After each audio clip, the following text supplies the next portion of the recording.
जय हिंद। तो आज हम समझते हैं दशमलव भिन्न के बारे में, यानी दशमलव भिन्न क्या होती है। तो देखिए, दशमलव भिन्न वो होती है जिसमें, जैसे अगर देखा जाए तो नाम से स्पष्ट है, दस और मलव, यानी कि इसके अंदर पॉइंट लगे होते हैं। जैसे जैसे ये लिया मैंने 3, इसके बाद ये जो पॉइंट होता है जैसे 5। अब 3.5 असल में ये है क्या? तो ये यही होता है, जैसे इसको हम साधारण या लोकल लैंग्वेज में बोले तो 3.5 बोल सकते हैं, 3.5, यानी ये यही होता है 3.5 इस प्रकार से। और इसको जब कन्वर्ट करते हैं तो हमारे पास वैल्यू निकल कर आती है, जिसको हम लिखेंगे जैसे 7/2। अब इसको हम 7/2 भी लिख सकते हैं और 7/2 को हम ये भी कर सकते हैं। अब हमें ये समझना है कि जो 3.5 है वो कैसे बनता है, यानी इसको हम सिंपल फ्रैक्शन के अंदर कैसे चेंज करें, यानी साधारण भिन्न में अगर बदलना हो तो कैसे बदलें। तो देखो, सबसे पहले तो एक ही बात याद रखनी है, जो भी हमें फ्रैक्शन गिवन है उसको एज इट इज है वैसा का वैसा लिखना है। जैसे लिख दिया ये 35, पॉइंट हटा करके लिखना है, बस पॉइंट नहीं लगाना है। फिर लगाना है अपॉन, फिर लगाना है 1। अब देखना है कि पॉइंट के बाद कितने अंक है, पॉइंट के बाद जितने अंक है उतने ही अंकों के बाद क्या लगाना है, हमें उतने ही जीरो लगाने हैं। तो पॉइंट के बाद 5 आ रहा है तो उतने हम क्या लगा देंगे, जीरो लगा देंगे। अब इसको जैसे सोल्व करेंगे, कैंसिल करेंगे, तो देखो अगर 5 से कैंसिल करेंगे तो 5 से मुझे 35 होता, तो ये 7 आ जाएगा और ये 2 आ जाएगा, तो ये 7/2। यानी कि किसी भी डेसिमल नंबर को अगर हमें सिंपल फ्रैक्शन में कन्वर्ट करना हो तो इस प्रकार से करते हैं। एक दो एग्जांपल और लेते हैं, जैसे 2.5 है, तो इसको अगर कन्वर्ट करना हो तो ये वैसे देखा जाए तो ये 2.5 है, और 2.5 जो होता है वो 2 इंटीजर 1/2 होता है, यानी 2 सही 1/2। अब हमें इसको कन्वर्ट करना है तो हम ये लिखेंगे, पॉइंट हटाएंगे तो ये बन जाएगा 25 अपॉन, पहले 1 लिखेंगे, फिर देखेंगे पॉइंट के बाद कितने डिजिट आ रहा है, तो पॉइंट के बाद केवल 1 डिजिट है तो इसके नाम का एक 0 लगा देंगे, फिर बन जाएगा हमारे पास 25/10। इसको जैसे सोल्व करेंगे तो ये 5 टाइम और ये 2 टाइम, तो ये आ जाएगा 5/2। और वैसे भी देखो 5 का जो आधा होता है अपॉन में 2 मींस 5 का आधा करना है, और 5 का आधा कितना होता है, 2.5 होता है, यानी 2.5 होता है।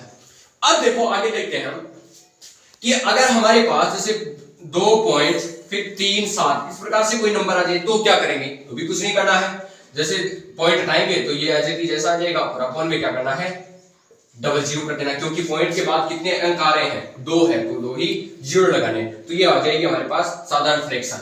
अब देखो इसमें जो दशमलव भिन्न जो होती है वो भी हमारे पास 2 टाइप की होती है, वो कौन कौन सी है, वो देखो इसमें दशमलव जो भिन्न है इसके अंदर हमारे पास फर्स्ट जो टाइप देख वो देखा है हमें शांत दशमलव, और दूसरा देखा है अशांत दशमलव। तो देखो शांत दशमलव कौन सा होता है, तो नाम से स्पष्ट है ये शांत रहते हैं। फॉर एग्जांपल जैसे मैंने लिया 5/2, अब जब इसको हम सोल्व करेंगे जैसे इस प्रकार से, ये अपॉन में 5 और 2 से जैसे इसको डिवाइड करेंगे तो ये 2 से डिवाइड कितने टाइम होगा, 2 टाइम, 4 आएगा, फिर 1, फिर पॉइंट लगाएंगे तो ये क्या बन जाएगा 0, तो ये बन जाएगा 10। अब हमें 2 से इसको डिवाइड करना है, तो जैसे इसको 2 से डिवाइड करेंगे तो देखो 2 5 कितना होता है 10, और क्या आ जाएगा 0। यानी कि जब हमने 5 को 2 से डिवाइड किया यानी भाग किया तो हमारे पास वैल्यू निकल के आई 2.5, और 2.5 जो है वो हमारे पास एक ओरिजिनल नंबर है इस प्रकार से देखा जाए तो, यानी इसके आगे हम इसको और सोल्व करने की कोई भी जरूरत नहीं है, बिकॉज रिमाइंडर इज 0, यानी शेषफल क्या आ रहा है 0 आ रहा है, और शेषफल जब 0 है मींस ये क्या हो गई, अब शांत हो गई, इसको आगे सरल करने की जरूरत नहीं है। तो जिस भी फ्रैक्शन के अंदर न्यूमरेटर को अगर डिनोमिनेटर से डिवाइड करने पर अगर हमारे पास ये जो वैल्यू आ रही है वो शांत होती है, यानी कि उसका अगर भाग जो है वो कंप्लीट हो जाता है, जिसको हम कर सकते हैं कंप्लीट, उसको हम बोलते हैं शांत। और अगर जिसको जैसे अशांत की अगर हम बात करते हैं एग्जांपल से समझते हैं, जैसे मैंने ले लिया 10/3, इसको अगर मैं सोल्व करने बैठता हूं इस प्रकार से, देखो ये 10/3, अब इसलिए अगर सोल्व करेंगे इसको तो 3 टाइम जाएगा, ये 9 आएगा, फिर 1 बचेगा। अब आगे सोल्व करेंगे तो यहां पॉइंट लगाएंगे, जैसे यहां पॉइंट तो यहां 0 आ जाएगा, ये बन गया 10। अब 3 से इसको डिवाइड करना है तो ये 10 आएगा वापस, सॉरी 9, 3 टाइम और ये 9 आ जाएगा, फिर रिमाइंडर 1 आएगा। अब बार बार पॉइंट लगाने की कोई जरूरत नहीं है, तो यहां क्या लिखेंगे हम 0 लिखेंगे, तो फिर ये आगे 9 आएगा, 3 टाइम जाएगा, फिर माइनस करेंगे 1 आएगा, फिर 0 आएगा, फिर 9 टाइम जाएगा, 3 टाइम जाएगा। तो कहने का अर्थ ये है कि इसको हम अगर सुबह से शाम तक लगे रहें तो इसको हम कंप्लीट नहीं कर सकते, इसका कोई अंत नहीं है, जिसका अंत नहीं होता, जो शांत नहीं होता उसको हम बोल देते हैं अशांत दशमलव भिन्न।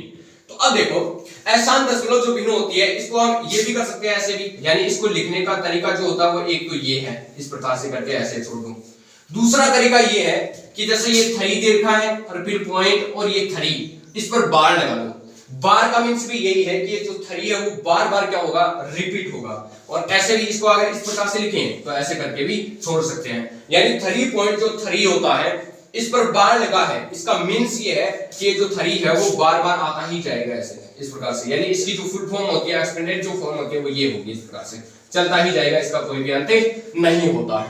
तो आई होप आपको समझ में आया होगा कि जो अशांत दशमलव संख्याएं होती है वो किस प्रकार में या किस फॉर्म में हमें दिखती है। तो अब हमें क्या होगा, जो फ्रैक्शन है वो गिवन होगी और हमें डायरेक्ट पता करना होगा कि ये शांत है या अशांत है। तो देखो उसके लिए हमारे पास अगर पता करना हो तो हर टाइम हम ऐसे इस प्रकार से भाग लगा करके चेक नहीं करेंगे कि ये शांत है या अशांत है। तो उसके लिए चेक करने के लिए हमारे पास एक जुगाड़ होता है, वो ये है, जैसे मैंने लिख दिया 5/3।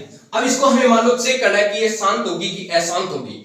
तो शांत और अशांत चेक करने के लिए आपको कुछ नहीं करना है, जो डिनोमिनेटर दे रखा है, जो हर दे रखा है, इसके केवल और केवल आपको प्राइम फैक्टर करने, अभाज्य गुणनखंड करने हैं। और अभाज्य गुणनखंड के अंदर अगर ये 2 की पावर n into 5 की पावर m की फॉर्म में आ रहा है, सॉरी 2 की पावर m into 5 की पावर n, कहने का अर्थ ये है कि कोई भी अगर डिनोमिनेटर दे रखा है मानी हर, और हर के अब हमने अगर अभाज्य गुणनखंड किया और अभाज्य गुणनखंड करने पर उसके जो अभाज्य गुणनखंड है वो 2 गुणा 5 की फॉर्म में अगर आ रहे हैं, यानी 2 और 5 आना चाहिए, इनके अलावा और कुछ भी नहीं आना चाहिए।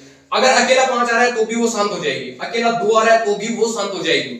लेकिन अगर 2 और 5 के अलावा कोई भी नंबर आ रहा है तो वो कभी भी शांत नहीं होगी। फॉर एग्जांपल लेकर के समझते हैं हम, जैसे मैंने लिया ये 5/8 ले लिया, तो इसमें अगर हम 5 अपॉन, अगर 8 को हम लिखे तो इसको लिखेंगे हम 2 into 2 into 2। तो ये देखो 5/2 की पावर क्या आ रही है, 3 आ रही है। मींस ये जो 5 जो 8 दे रखा है वो 2 की पावर m की फॉर्म में है, मींस 5/8 क्या होगा, शांत होगा। इसको हम कन्वर्ट कर सकते हैं डेसिमल फॉर्म के अंदर और ये शांत आएगा। भाग लगा के भी चेक कर लेना भाई। लेकिन अगर हम अशांत की बात करें तो फॉर एग्जांपल जैसे हमारे पास ये होता है 22/7, पाई की जो वैल्यू होती है, तो इसको अगर हम देखेंगे तो इसका जो प्राइम फैक्टर करेंगे 7 का, तो ये तो 1 into 7 होता है, तो इसमें ना तो 2 आ रहा है ना तो 5 आ रहा है, और 2 और 5 के अलावा भी कुछ भी नहीं आना चाहिए। तो इसके बाद हम देखते हैं एक एग्जांपल से समझते हैं कि ये शांत है या अशांत है। तो देखो एग्जांपल से,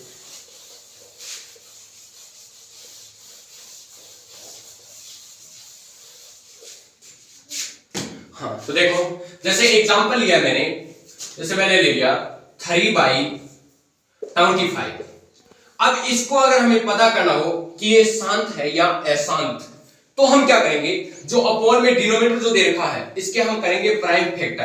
तो देखो 3 अपॉन डिनोमिनेटर 25 दे रखा है, इसके प्राइम फैक्टर करेंगे तो आ जाएगा 5 into 5, और 5 into 5 जैसे ही करेंगे तो ये देखो 3/5 की पावर कितनी हो गई, 2 हो गई, यानी ये 5 की पावर n की फॉर्म में है। अब कहेंगे कि सर इसमें 2 की पावर n तो आ ही नहीं रहा है, 2 की पावर n m अगर नहीं आ रहा है तो उसको हम ये बना सकते हैं। देखो 2 की पावर ऐसे 0 कर देंगे, जैसे ही 2 की पावर 0 करेंगे तो 2 की पावर m into 5 की पावर n के रूप फॉर्म में बन गया है। और जब इसको हम कन्वर्ट करेंगे तो ये एक हमारे पास शांत आएगा।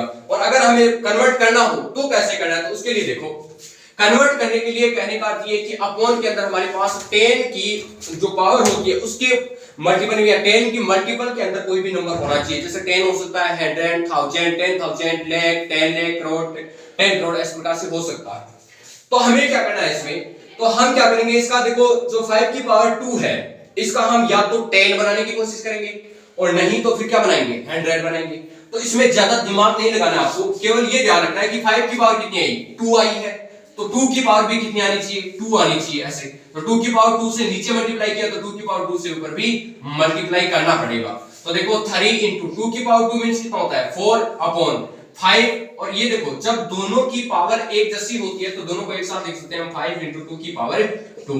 तो ये देखो 4 into 3 करेंगे तो हो जाएगा 12/5 into 2 करेंगे तो ये होता है 10, और 10 is to power 2, और 10 की पावर 2 की वैल्यू होती है जैसे 12/10 की पावर 2 की वैल्यू कितनी हो जाएगी, 100 हो जाएगी, और ये हो जाएगा 12 है। और 100 से जैसे इसको डिवाइड करेंगे तो देखो 2 जीरो है अपॉन के अंदर, तो इसमें 2 डिजिट बाद आपको क्या करना है, पॉइंट लगाना है। तो ये 1, ये 2 और यहां पर आ जाएगा पॉइंट।